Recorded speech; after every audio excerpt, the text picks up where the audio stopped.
Fala superceiros, aqui é o Super Malva, vamos aí para mais uma videoaula, mas antes de mais nada vai lá, se inscreve no canal quem não está inscrito, dá aquela curtida, não custa nada e ajuda bastante o canal a crescer, ficar fortão com cara de super-herói, então se inscreve lá, dá aquela curtida e vem com o Super Malva. E vamos aí para nossa quarta aula sobre a organização do ensino fundamental em ciclos, algumas questões. E já vou colocar aqui no nosso quadro negro, que não é negro, é um quadro verde. Já vamos colocar aqui a imagem 1, 2, 3 e voilá! É isso aí, a organização do ensino fundamental em ciclos, algumas questões. E nós vamos dar continuidade aqui da página 6. E como vocês podem ver aí, nosso ar-condicionado está ligado. E aí eu vou dar umas tossidinhas, mas como está bem quente aqui no estúdio, então preciso deste ar. Vamos lá. Se eu achar. Isso aqui, ó. Os ciclos e a superação da repetência. Então vamos dar sequência aí nos nossos estudos. Concurso da Prefeitura de Guarulhos aberto agora em 2023. Então estou trabalhando em cima do edital do concurso a pedido aí de amigos, conhecidos e internautas também, né? Supernautas. Então vamos lá, galera. Seguramente o tópico da aprovação-reprovação concentra boa parte da polêmica em torno da adoção dos ciclos. Os que defendem a seriação stricto sensu argumentam que, intrinsecamente, ela não impede a aprendizagem de todos, pois no caso da reprovação, repetência, se estaria dando mais tempo, 1 ano, quanto mais forem necessários, para que o aluno efetivamente atinja o que se considera indispensável. Poder-se-ia concordar com tal raciocínio ao preço de nos alinharmos a uma concepção errada ou a uma abstração completa. A pessoa que tem uma mentalidade dessa aqui, puta cara... Não tem nem palavras aqui, sabe, que eu possa descrever numa videoaula. Uma pessoa que fala assim, não, mas olha, se ele repete, a gente está dando mais tempo para ele ficar mais forte naquilo que ele já sabe. Vá, pelo amor de Deus, cara, mano, rasga seu diploma, pelo amor de Deus. Cara, nós temos aqui que, eu tenho falado isso em todas as videoaulas, o aluno, ele teve um aproveitamento bom em diversas matérias, aí porque 1, 2 matérias ali o aluno não foi bem, você vai reter o aluno e segurar o aluno 1 ano em todas aquelas matérias que ele foi bem, porque em 1, 2 matérias ele não conseguiu ir tão bem assim, não conseguiu ter um aproveitamento bom, aí você vai falar assim, não, mas aí ele vai ter mais 1 ano para se esforçar. Mano, com perdão da expressão, gente, dá vontade de dar um tapa na cara de uma pessoa dessa. Quer dizer, se fosse você não ia gostar, né? De ficar retido 1 ano aí, com todas as matérias que você teve condições de passar, que você passou, na verdade, por causa de 1, 2 matérias. Cara, aí você vem falar uma palhaçada dessa, mano, sem palavras. E tem pessoas que defendem isso, por isso que tá aí no nosso texto, tá bom? Uma apreensão mais crítica da história das práticas seletivas evidencia que, como regra, a repetência não é associada a procedimentos pedagógicos confiáveis de recuperação ou de incremento cognitivo dos que experimentam. Portanto, gente, deixa eu só fazer um adendo aqui nesse pedacinho. Você fala lá da recuperação, né? Puta merda, você pegar um semestre, um bimestre, às vezes 1 ano letivo, e dar 15 dias de recuperação e achar que o aluno vai ter um aproveitamento em cima daqueles 15 dias, poxa, se o aluno teve dificuldades o ano inteiro com aquela matéria, 15 dias vai resolver, aí o aluno não passa e fala, ele ficou de recuperação e não passou. Cara, sem palavras isso aqui, viu? Portanto, a promessa de sucesso gera, não lógica, mas empiricamente, muito mais o fracasso escolar, revelado nos elevados índices de reprovados, com defasagem idade-série e evadidos. Sendo que neste último quesito, a reprovação é um fator indutor. A estratégia da repetência, ademais, significa o emprego de recursos materiais e humanos, de eficácia e eficiência reduzidas, e sua eliminação. A promoção automática, como acusam os oponentes, não é meramente redução, mas otimização de recursos. Contudo, com a defesa dos ciclos, quando se passa da eliminação da reprovação à ampliação dos níveis gerais de aprendizagem, obrigatoriamente se passa para a necessidade da elevação de recursos agora já otimizados. Ou seja, então assim, as pessoas lá que defendem muito a seriação, falam que essa questão aqui da promoção automática de série, né? No caso aí como diz, é mais uma otimização de recursos ali, né? Ou seja, assim, é um gasto desnecessário, tipo, você tá passando um aluno que não tem condições e aquelas coisas todas. Só que, na verdade, gente, isso aqui faz com que a escola tenha que investir mais, não somente em recursos físicos, mobiliários ou até mesmo materiais diversificados, mas também repensar a sua prática de ensino, tá? Então, aquilo que o pessoal defende, assim, também fica passando o aluno vai passar fraco. Pelo contrário, você acaba tendo que fazer com que a escola repense muito da sua prática pedagógica. Peço perdão a vocês, não estou passando mal não. Estou fazendo aqui mais uma videoaula depois do jantar, porque cheguei do serviço cansado e estou aqui fazendo videoaula. Porém, pessoal, os estudos não podem parar. Então a gente dá umas engasgadinhas aqui, né? Mas assim, o importante é realmente dar uma força aí para o pessoal que precisa. Diante das nefastas consequências sociais e pedagógicas da reprovação na escolarização obrigatória, são plenamente defensáveis as políticas públicas que visam impedi-la. Como regra, disso não decorre a fortiori, apesar das construções discursivas que acompanham com muita frequência, que sua eliminação garanta mecanicamente a escolarização em patamares satisfatórios para os alunos que se livram da reprovação, sendo necessários esforços adicionais para que os alunos possam ter na escolarização sem repetência um salto de qualidade em suas aprendizagens. Verifica-se quando eu vou direto assim, pessoal, é que está bem explicativo ali o texto, tá? Verifica-se nas escolas seriadas ou naquelas em ciclos, mas a possibilidade de reprovação ao final de cada uma deles, que, salvo situações de flagrante injustiça, os alunos que repetem uma série são aqueles que no ano anterior apresentavam um desempenho que os colocava em posição inferior em relação ou a um determinado padrão mínimo esperado ou a média de sua turma. Então aqui eles querem justificar que o aluno que está repetindo uma série, que não está passando tal, ele já veio defasado do ano anterior. Então assim, sempre vai jogar a culpa assim, tá vendo? Ele veio defasado, a gente deixou passar e agora ele não conseguiu dar continuidade. Então assim, gente, eles vão dar argumentos e motivos aí inúmeros, dar argumentos e motivos inúmeros aí para defender a educação serial, né? Porém, dada a dificuldade de se fixar tais padrões e pelo caráter frequente de avaliações por norma referida ao grupo de alunos de cada professor, pode-se aventar que tais decisões estejam eivadas de preocupante relatividade.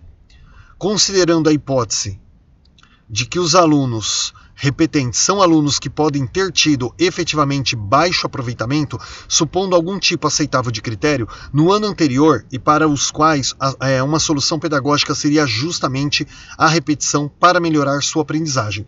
Cabem alguns questionamentos. Como nenhum aluno é reprovado exatamente no final da série, pois as dificuldades que o levaram a essa situação são cumulativas. A reprovação A reprovação resultaria sobremaneira da ausência de estratégias e dispositivos de ensino que identificassem e superassem o mais precocemente possível essas dificuldades. Então aqui está falando assim, que nenhum aluno ali é reprovado no final do ano letivo, mas ele já é reprovado ali logo no começo, quando ele já não consegue acompanhar a turma logo no início. Gente, é um festival de absurdos aqui, né? Aí porque fala aí, as dificuldades que o levaram a essa situação, elas são cumulativas, ou seja, ele já vem tendo problemas desde o começo do ano, aí quando chega no final do ano, ele reprova. Mas na verdade se você está vendo que um aluno... isso acontece, pessoal, com a avaliação final. Aquela coisa assim, você vai dar matéria, dá lição, dá exercício, vai corrigindo, bota erro, tal. Chega no final do bimestre, você vai lá e dá uma avaliação para a criança, para o jovem, aí ele não passa. Aí você fala assim, você não passou, vai ficar com vermelha. Quando chega no próximo bimestre, você dá sequência. O cara já ficou com vermelha e você não foi lá ver. E aí simplesmente ficou com vermelha, tem que recuperar. Mas recuperar como? Se você vai começar uma matéria completamente nova no próximo bimestre. E assim vai. Aí chega lá no final, prova. Ficou com vermelha de novo. Gente, caramba. Então presta atenção. Se você pegar e observar a participação dessa criança, desse jovem, ver aonde que ele está tendo dificuldade, trabalhar, falar, olha, você está tendo dificuldade aqui? Vamos dar uma reforçada aqui, tal. E durante o processo, aquele jovem conseguir alcançar aquilo que se esperava, poxa, quando chegar num caso não tem uma avaliação final, mas quando chegar numa avaliação conclusiva ali, que você juntar tudo que aconteceu com ele, no começo ele não tinha, mas ele conseguiu correr atrás, ele conseguiu recuperar as dificuldades que ele tinha, pronto, você tem um aluno ali que não vai para o próximo semestre defasado, para o próximo bimestre. Agora você ficar esperando o final do bimestre para dar uma prova, ele tirar uma vermelha e você falar assim, você tirou vermelha, é como colocar a placa de um ônibus na parte de trás para a pessoa ver qual é o ônibus que ela perdeu. Ou seja, o ônibus vem, a pessoa não sabe qual é, ela não dá sinal, quando o ônibus passar, caramba, era o meu. Então assim, você dá uma avaliação no final do bimestre para dizer para o aluno que ele tirou vermelha, então você tem que fazer uma avaliação processual, tá sempre acompanhando os alunos ali, vendo as dificuldades que eles têm, e a partir daí você vai corrigindo aos poucos. Quando chegar no final do bimestre, você não precisa dar uma nota vermelha para um aluno, porque você não esperou o final do bimestre para dar uma avaliação para ele, para fazer qualquer tipo de avaliação e ver o andamento do aluno. Nos relatos e investigações que concluíram pela ineficácia da repetência, como Crowley, há um consenso que, via de regra, se oferece ao repetente. O mesmo, mais uma vez, quer dizer, ele é conduzido a uma série que já cursou e recebe o mesmo ensino que não teria produzido efeito considerado satisfatório pela escola. Ou seja, ele vai fazer a mesma coisa pela segunda vez e vai errar pela segunda vez. Porque se ele não descobriu onde ele estava errando, se ele não conseguiu ter o entendimento da primeira vez e vai fazer tudo de novo, ele vai ter a mesma dúvida de novo e vai reprovar de novo. Se a escola não muda a estratégia, se a escola não muda a sua metodologia, ele pode fazer 10 vezes, ele vai errar 10 vezes, ele não vai aprender 10 vezes. Soma-se isso à aura da seletividade e punição, que, em alguns casos, se traduz por julgamento definitivo, cuja sentença é a declaração de que alguns alunos não possuem condições para a aprendizagem escolar. Daí que, quando se consagra a evasão desses alunos, não se vê nisso,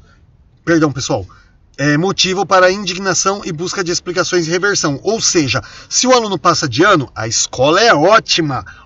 Você viu o número de alunos que passou? 90% dos alunos passaram de ano. Essa escola é ótima. Agora, se você tem assim, caramba, tem 70% dos alunos dessa escola não quer saber de nada. A escola está aqui, está dando as aulas, está pronta a ensiná-los, está pronta a ajudá-los. Eles não querem estudar. Então, se o aluno passa, a escola é maravilhosa. Se o aluno reprova, o aluno... Caramba, esse aluno não quer saber de estudar. Poxa, se ele tem uma dúvida, se você está vendo que a sua metodologia de ensino não está surtindo efeito, cara, será possível que você é tão cego ou tão hipócrita a ponto de dizer que o aluno não está afim de estudar?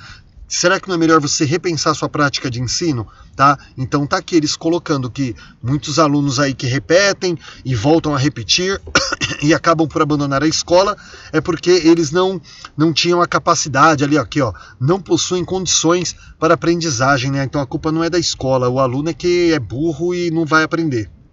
Não obstante a hipótese de que alguns alunos possam se beneficiar da repetência, pesquisadores que encontraram tal resultado são unânimes em afirmar que isso ocorreu em escolas com a mobilização de esforços e recursos que não transformaram a repetência simplesmente em um fazer de novo a mesma série, notadamente porque foram efetivados procedimentos que individualizaram, ainda que não absolutamente, o percurso escolar desses alunos, operando sobre as dificuldades que redundaram na reprovação, não constatando a repetência como resultado de punição ou justificada pela associação de baixo desempenho acadêmico como predicados morais dos alunos, como, por exemplo, vagabundice ou preguiça. Tampouco se buscou preterir os menos capazes. Cara, isso aqui é a maior hipocrisia da face da terra, porque esse ensino individualizado não existiu nunca, pelo menos da época que eu estudei no estado, nunca existiu esse ensino individualizado, e fica aí falando que essa palhaçada de seriação aí,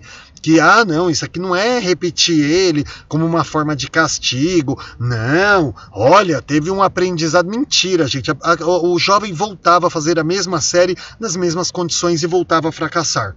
Como eu disse para vocês, não havia uma mudança na metodologia de ensino. Contudo, para reiterar a contraindicação da repetência, há a ressalva de que escolas desse naipe são poucas, raras na verdade, em relação às que adotam a repetência como pedagogia. O que se manda vontade de abandonar esse texto, velho. Puta, é muito ridículo isso aqui. O que se pondera é que, Primeiro, usualmente, essas condições não estão disponíveis nas escolas que adotam a repetência, mesmo naquelas que alegam adotá-la como expediente estritamente pedagógico. Em segundo lugar, havendo a possibilidade de atividades que possam incidir mais individualizadamente para alunos com dificuldades, o mais indicado é que ocorram antes que a situação de reprovação se consubstancie. Então, aqui está falando aqui sobre atividades individualizadas, tal, mas aí o que acontecia? Quando algum professor aplicava alguma coisa que ele achava necessário para dar uma força para o aluno, ele acabava aplicando os mesmos exercícios individualmente para o aluno. Ele já não aprendeu com essa metodologia. Gente, se você coloca 1 mais 1 para o aluno assim, ó, 1 mais 1, e ele não consegue descobrir que aquilo é 2, você tenta assim, ó, 1 mais 1. Talvez ele consiga. Não conseguiu ainda? Então você bota 2 quadradinhos ou 2 bolinhas. Ó, 1 mais 1. Você tinha uma bolinha, agora você tem 2. Agora você tem outra. Quantas você tem? Tenho 2. Então você tem que ir modificando suas práticas de ensino, gente, até o aluno conseguir entender. Não adianta você ficar falando 1 mais 1 são 2, 1 mais 1 são 2, 1 mais 1 são 2, você não mostrar para esse aluno, você não colocar num formato que ele consiga visualizar a mudança de quantidade. Se você não fizer isso, você vai ficar dando exercício de 1 mais 1 para ele e ele nunca vai responder, tá bom? Os argumentos até aqui apresentados nos levam a sustentar que a repetência seria fruto de um abandono pedagógico ao longo da série já cursada, ou com sua efetivação seria pouco eficaz para elevar o aproveitamento escolar. Outro aspecto importante é que a repetência é contraindicada na imensa maioria dos casos, por não resultar em ganho para os que estão repetindo em relação aos que foram promovidos, estando idênticas às condições do ano anterior, ou seja, alunos com dificuldades e promovidos se beneficiam mais da promoção do que os seus congêneres reprovados. Seguir com o mesmo grupo permite maiores ganhos do que integrar um novo grupo como repetente. Cara, isso aqui é autoexplicativo, eu nem preciso falar nada. Então, tudo indica não haver ganhos expressivos na adoção de tal expediente pedagógico, a pedagogia da repetência identificada por Ribeiro. Ou pior, geralmente são maiores os malefícios, sobretudo por conta das condições materiais precárias que se somam às crenças de seletividade e de punição que cercam os alunos submetidos a tais práticas. Portanto, a alternativa é apontar para uma escolarização não sujeita à hipótese da reprovação e desenvolvida na perspectiva de que todos possam aproveitá-la ao máximo, demandando ações pedagógicas de enfrentamento do fracasso escolar, lançando mão de uma pedagogia de promoção. Beleza? Outra face dessa problemática é a existência com frequência de quem defenda os ciclos, em essência, mas não em existência, alegando que foram implantados sem condições. Cara, lá no fundo eu concordo com isso, viu? O ciclo é muito bom, mas assim, ele não foi implantado ainda de uma forma que consiga convencer a todos da sua importância.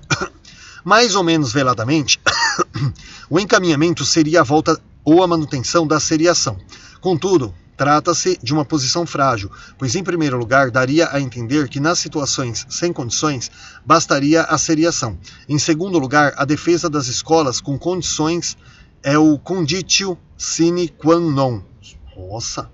Para qualquer escola, em qualquer forma de organização. Conforme salientado, a possibilidade de reprovação favorecida pela seriação, por conta dos objetivos e valores que historicamente fizeram-na quase que a forma escolar, por excelência, pela excelência e para a excelência, não deveria ser advogada diante das depauperadas condições de existência em que os ciclos se estabeleceram. Os ciclos em essência e em existência encerram uma visão de escola que se paute pela inclusão de todos a partir de quaisquer condições. A seriação, mesmo que não seja causa em si mesma do fracasso escolar, propicia um quadro no qual ele floresce mais vivamente, além de limitar novas perspectivas pedagógicas. Por conseguinte, especialmente no seio do professorado, a tarefa é lançar as bases para uma escola que não selecione...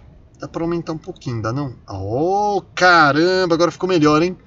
Não selecione a partir do que se levantam as exigências de condições para seu pleno funcionamento. Então, como Gomes, se a reprovação não é remédio e não raro age como veneno, E supondo-se que a doença seja o baixo desempenho, qual seria o remédio? Seguramente as noções de cidadania evocadas no cenário da competitividade revestem-se de eufemismo, pois escamoteiam que não está fixando um horizonte de pleno sucesso para todos, pois ao contrário, apenas alguns cidadãos vão ganhar. A escola não pode... Gente, eu tô lendo direto, porque tudo isso aqui eu já meio que já falei, tá? É a defesa da seriação, dizendo que a escola tá ali para todos, aquela coisa, que... o aluno que repete, ele vai ter um melhor aproveitamento no ano seguinte, e aqui defendendo que a educação por ciclos está colocando ali que você vai dar uma condição mais igualitária aí para todos, tá? Então, por isso que eu não estou explicando, porque eu já falei muito disso nas outras videoaulas aí. A escola não pode inverter o quadro de tensionamento social, e nesse sentido não pode ser um remédio absoluto, mas pode ser organizada com base em políticas públicas. Primeiro, para atenuar em seu interior os mecanismos que, pior do que obstaculizar, um pretenso ascenso social, produzam a desmoralização pela crença, imputada explicitamente de incapacidade. Depois, pode estabelecer um compromisso pelo ensino e pela aprendizagem que resulte no chamamento aos professores não como culpados potenciais, mas como profissionais que devem responder pelas aprendizagens de seus alunos. E responder significa estabelecer uma interlocução com os dirigentes. Interlocução que pressupõe a possibilidade de divergência e levantamento das causas, dos eventuais resultados discrepantes e das condições a serem satisfeitas. Um resumo, gente, dessa videoaula aqui, né, que agora a gente vai entrar em outro tema aqui, ó. Um resumo dessa videoaula é o seguinte, pessoal. Peço perdão em primeiro lugar, cara, só lembrei de aumentar isso agora no final do vídeo, né? Até triste aí se alguém não conseguiu acompanhar o textinho aqui, se ficou muito pequeno. Mas assim, gente, o resumo dessa nossa aula aqui é essa explicação acerca da seriação, do ciclo, por que a seriação é considerada tão importante, por que o ciclo não é. Gente, essa questão da repetência, tá? Pessoal, aqui muita gente defende essa questão da repetência porque fala que o aluno vai ter um aproveitamento melhor, mas é aquela coisa, o professor, a escola foi vendo que o aluno estava decaindo no decorrer do ano e foi que, tipo, cobrando do aluno sem dar-lhe suporte, sem ver ali onde ele estava com dificuldade, trabalhar a dificuldade dele, foi correndo com a sala. Eu tive uma professora, eu menciono muito isso nas minhas aulas, tive uma professora de ciências, já nos meus últimos anos da escola, que era até legal, era uma professora bacana assim, só que ela era uma professora extremamente conteudista. Ela chegava na sala, tipo, ela falava assim, hoje eu vou dar umas 5 folhas, acho que ela pensava isso. E ela fazia a leitura e explicava, e você levantava a mão e ela, só um minutinho, deixa eu só acabar de explicar aqui.